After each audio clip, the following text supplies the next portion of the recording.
Assalamualaikum warahmatullahi wabarakatuh dan salam sejahtera kepada pelajar EHT 01.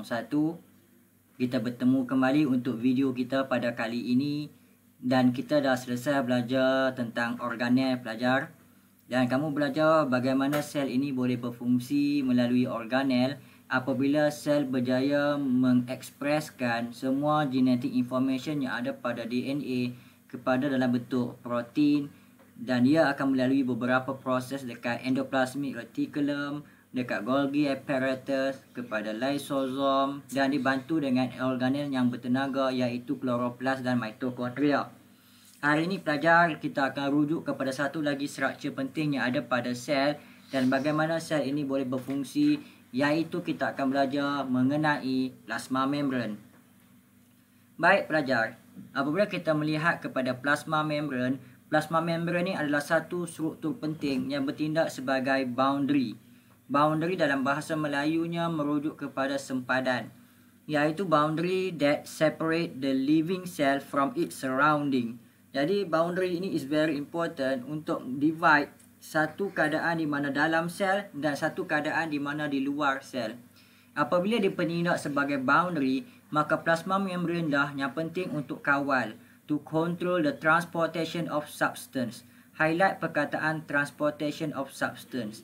Jadi bahan yang nak masuk ke dalam sel daripada luar terpaksa melalui plasma membran, dan bahan daripada dalam sel nak keluar pun terpaksa melalui plasma membran. Maka they are very important to control transportation of substance by exhibit selective permeability. Highlight perkataan selective permeability. Saya suka dengan perkataan ini pelajar, sebab perkataan ini adalah satu perkataan yang penting, iaitu bahan yang akan masuk ke dalam sel dan bahan yang akan keluar daripada sel ini akan melalui satu proses yang ada laju dan ada yang perlahan. Setengah bahan akan bergerak dengan laju dan setengah bahan akan bergerak dengan perlahan. Ia adalah melibatkan different rate. Sebab ada keadaan di mana sel plasma membran ni bagi laluan bahan itu mudah, dan ada bahan di mana sel ini, plasma membran ini bagi dia lalu dalam keadaan yang sukar.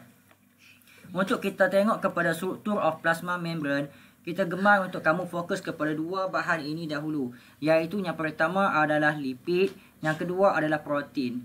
So structure of plasma membran terdiri daripada dua bahan utama ni. Yang pertama lipid, yang kedua protein.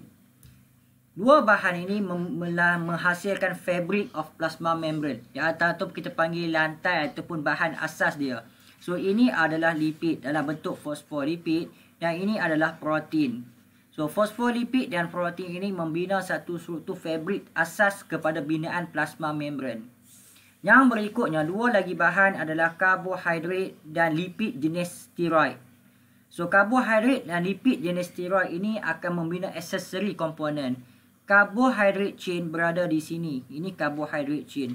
Dan apabila karbohidrat chain ni attach kepada protein, maka kita panggil dia sebagai glycoprotein. Apabila kita lihat steroid, di manakah kedudukan steroid? Steroid ini adalah satu komponen kecil yang berada antara fosfolipid. So lipid dan protein ini macam kita katakan tadi, dia membina lantai asas kepada pembinaan plasma membran. Mari kita lihat manakah lipid. Lipid yang paling besar adalah fosfolipid. Ini fosfolipid. Ada satu head dan ada tail dia. Di manakah protein? Protein dibahagikan kepada dua. Yang pertama adalah protein yang dinamakan sebagai integral protein. Dia akan merentasi. Istilah yang saya guna merentasi, ataupun dalam bahasa Inggeris kita panggil cross. Cross through the phospholipid bilayer, dari hujung ke hujung. Yang kedua adalah peripheral protein. Protein ini adalah satu protein yang loosely attached sahaja pada surface of plasma membran. Dia hanya attached sahaja. So, jadi pelajaran kita pada video yang pertama ni kita bercakap tentang structure of plasma membran yang terdiri daripada 4 komponen. Walaupun ada 4 komponen, tapi saya nak kamu utamakan dua terlebih dahulu. Yang pertama adalah lipid, yang kedua adalah protein, dan ditambah dengan dua lagi komponen lain iaitu carbohydrate chain, dan yang ketiga adalah lipid jenis steroid. So itu saja video kita berkaitan dengan structure of plasma membran. Kita akan belajar secara detail dan lebih mendalam berkaitan dengan setiap komponen yang ada ini untuk next video. Jadi Assalamualaikum warahmatullahi wabarakatuh dan salam sejahtera. Hey, bye-bye.